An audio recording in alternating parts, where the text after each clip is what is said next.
true. And we didn't prepare for that. And I don't see how you could. I mean, as I don't see how the Russian government could have prepared for Beslan. What could you do? What on earth could you do to preempt that, or to imagine that it was possible? And that, I think, is why we're in that situation with Iraq. But it's a situation we know the terrorists have planned and plotted and intend to continue. We know that from the Zawahiri letter to Zarqawi, the unlamented late Mr. Zarqawi, that the intention was to create maximum bloodshed, to kill his own religionists, his co-religionists, and people of his own sect, in order to create maximum horror for the outside world and maximum horror for Iraqis. Sadly, all of the narrative, I hate that word, but it's hard to avoid, all the narrative of Iraq, of course, and I think they know this, they knew this, all the narrative has come down to the deaths in Iraq, of course, are at our hands for going in. I wish that the press in the West, and I wish the governments of the West, had stressed more that the death of people in a suicide bombing is solely down to the person who carried out the suicide bomb and the people who sent him. I wish that could be stressed more. I wish I weren't told constantly that 100,000 people had been killed by us. They hadn't. They weren't. Apart from the fact that figure's fallacious, of course. But they weren't killed by us. It wasn't American bombs that were dropped on civilians. It was Islamist terrorists killing their co-religionists to spite us. The gentleman at the front. Thank you. Andrei Piankovsky, visiting Hudson Institute Fellow. As a Russian neoconservative, I follow very closely American political debates here. It's one of the privileges of my fellowship. It seems that one idea is becoming more and more prevailing, that, well, we should address the roots of Islamic terrorism, reach out to Muslims, not alienate them, to fight for their minds and hearts, to consider their legitimate grievances, and so on and so on. And after all the general blah, blah, blah, the only one, the same political recommendation is always suggested. We should address the Palestinian problem.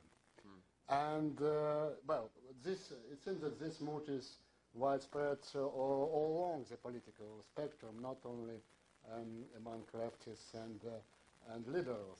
And, but it's well known that the only solution of Palestinian problem that would satisfy these Muslims for whose minds and hearts they are trying to fight is the final solution of State of Israel problem.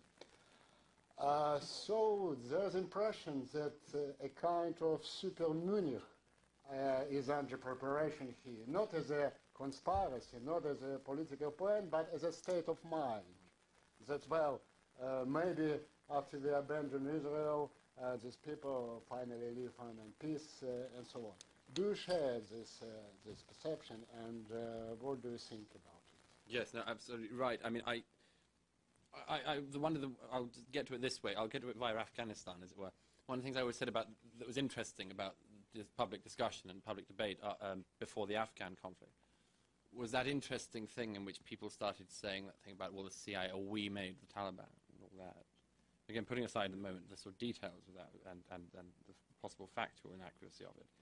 It was interesting that, because during that period, that sort of month, and between 9/11 and war in Afghanistan, and for the months afterwards, the number of people who talked about that always sort of baffled me, and I always tried to work out why it was quite so irritating. And I realized that it was both morally and sort of historically a sort of acrobatic trick. I mean, if you said that at a dinner party, you could look like you cared about this, and you could also look like you'd been following Afghan politics for the last few decades. And most people didn't. But it had all of the aura of knowledge without any of the actual basis. And a lot of people with the issue of Israel and the Palestinians do the same thing. I mean, some people are wicked about it. Some people are wrong and misguided, I believe, and can be argued out of it or not. But a lot of people just say it because they're lazy. Because if you say the problem is Israel-Palestine, or if we just give this to the Palestinians, that'll be the solution, you can pretend that, you know, that's it, that you know all about it, and that's the only thing. It's very easy. It's simple. If only the world were that simple. But there's also in it, I think, the stalling tactic, the people who say, let's first of all sort out the Israeli-Palestinian issue before we go into Iraq, or let's sort out Israel-Palestine before we go into Afghanistan. I mean, I think, I don't sound too pessimistic about it, but I do think that saying we'll wait till there's peace in Israel-Palestine is like saying we'll wait till the seas run dry. It's saying we'll wait a hell of a long time, at any rate. And so a lot of that has, again, the desire to stop us from acting. I don't buy the anti-Semitic line about a lot of people's objection to Israel. I simply think that ignorance is amazingly prevalent on this question.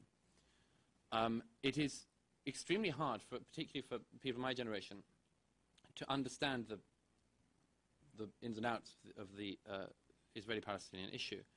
But if you have been born in the 1970s, let's say, and when you've been growing up, have always seen the issues of suffering Palestinians, whose suffering cannot be denied, the likelihood that you will get on their side, in the same way that you'd get on the side of, say, the starving in Africa or something, as another of your moral hobby horses, is quite large.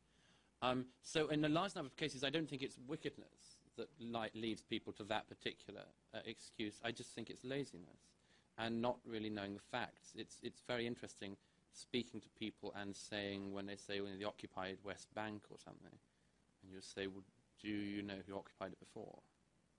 Or did that bother you? Would that have bothered you? And so that Israel-Palestine, at the root of it, is one of their biggest lies. The other lie, if I may just touch on it quickly, the one about, you know, we must find out what their grievances are, and poverty and all these things. I would stress, just simply because I always have to stress this, that, I mean, an end must be brought to this idiocy. That you are more likely to become a suicide bomber if you're rich, and you're more likely to become a suicide bomber if you've gone to university, as far as I can see. In Britain, it was, you know, and not to mention Mohammed Atta and co, Omar Sheikh, and all these people. We have a cell on trial at the moment in London from a certain university plotting to blow up nightclubs in London. We've had constant cells, recruitment on campuses. A lot of these people are very rich, they're very privileged, they're well educated, they're not ignorant, they're not living in slums or anything else. If you see the school that Omar Sheikh went to, and then get the person to say this is about poverty. And incidentally, just one last one on that. Incidentally, on that one, there's a very interesting program recently revealing in Britain that revealed the link between Asif Hanif and Omar Sharif, the two suicide bombers who went out from Britain shamefully in 2003 and blew up Mike's place in Tel Aviv. The link between them and Mohammed Sadiq Khan of the 7th of July bombs. The link that was revealed between the two of them, the program managed to get a person who, an Italian peace activist, who had been in the West Bank with Sharif and Hanif before they went to blow themselves up, apparently in the name of the suffering Palestinians. And they went to see some suffering Palestinians in Ramallah. And this Italian aid worker, this Italian peace activist and aid worker, described how he picked up this Palestinian child and just wept. And that Hanif and Sharif were just looking around. They weren't interested at all. He said he thought at the time it was strange that they didn't seem to care. Now, can somebody then please explain why we keep on hearing this thing that they are doing it for their Palestinian brothers? I don't see it. Next question. I'd like to ask a question which changes the emphasis of the discussion from foreign to domestic questions. I mentioned at the beginning that you were, to some extent, heterodox as a neoconservative, at least in American and Washington's terms.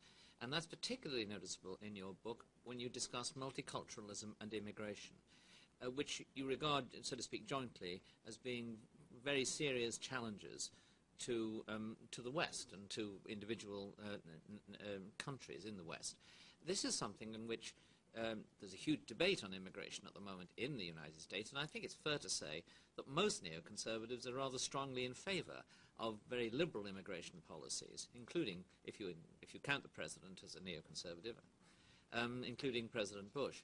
I'd like you to sort of explain why it is you take the position you do, and why it is you differ, why you think that, and your comments on, in a sense, the fact that so many of your confreres in this country don't. Yeah, I mean, I regard the borders issue to be, I always explain that one of the very few sort of absolutely basic things, apart from defence of the nation, that is the responsibility of a government, is the defence of its borders and the protection of its borders. I cannot understand why this government here does not see that as a priority, an absolute priority.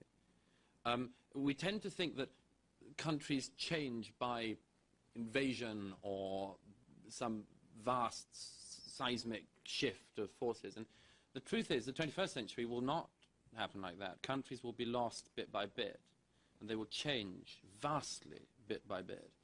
And I'm not talking the Huguenots or anything like this. I'm talking complete societal upheaval. Not just the Hispanicization of America as a possibility, but, for instance, the fact that a recent Dutch government report revealed that, well, at the moment, 2 in 3 children at Amsterdam schools are Muslim. And by 2018, Holland will have a Dutch majority. Now, that isn't a distant prospect. That isn't some thing that we know that we can say, oh, at least I won't live to see that. You will. I hope we all will. And it's the same with America. And my great fear on this one is that the borders issue, which I think some neoconservatives see it as a liberalization issue. I don't, because I see societies that slowly change from societies that are less free. If it happens too fast, as we know, immigration works well when it happens slowly and people integrate. It does not work well when it happens at a great, great speed, which is what's happening with immigration in America and what is happening and has been happening with immigration in Europe. When it happens at a great speed, there is no need to integrate, no need to become part of a society or feel loyalty to a society. And so the nature of that country will vastly change. And I do fear that, that this comes down to the same narrative, which is the narrative of the West. I was thinking, Bruce Bauer, I'm sure you read his recent book, While Europe Slept, a superb book, and one of the things that comes out of reading that again is that the question of our time is, I mean, it was okay for him, 10 years ago, to decide he wanted to go and live in Europe, although to then find out that Europe wasn't the Europe he thought it was. But where will you go next? Where do you flee to next? Where do you find your Western society? It's all very well if you're an Arab. There are plenty of Arab societies. There aren't very many nice Arab societies. There are plenty of countries you could go to. And it's the same for many cases. But in 50 years from now, if the demographics in Europe go the way that people think they are, and if America continues to have such porous borders, can we honestly say that the Western civilization, the Western tradition will still be upheld? I don't think so. And it amazes me to say that, because I mean, I don't want to sound like a gloom monger on this one. But if anyone can seriously explain where the West will be, where it will be practiced, other than, as I say, a kind of one of a set of lifestyle options, then I'd like to know what the positive side of it is. And that's why the border issue is of such importance. Is there another question? Well, no. In that case, I want to thank Mr. Murray very warmly for a splendid talk, for answering what were extremely difficult questions very fully, and for, in general, presenting us with a somewhat, I won't say gloomy, but a somewhat challenging vision of the future to which we have to respond. I think we are very much in your debt. Thank you very much. Thank you.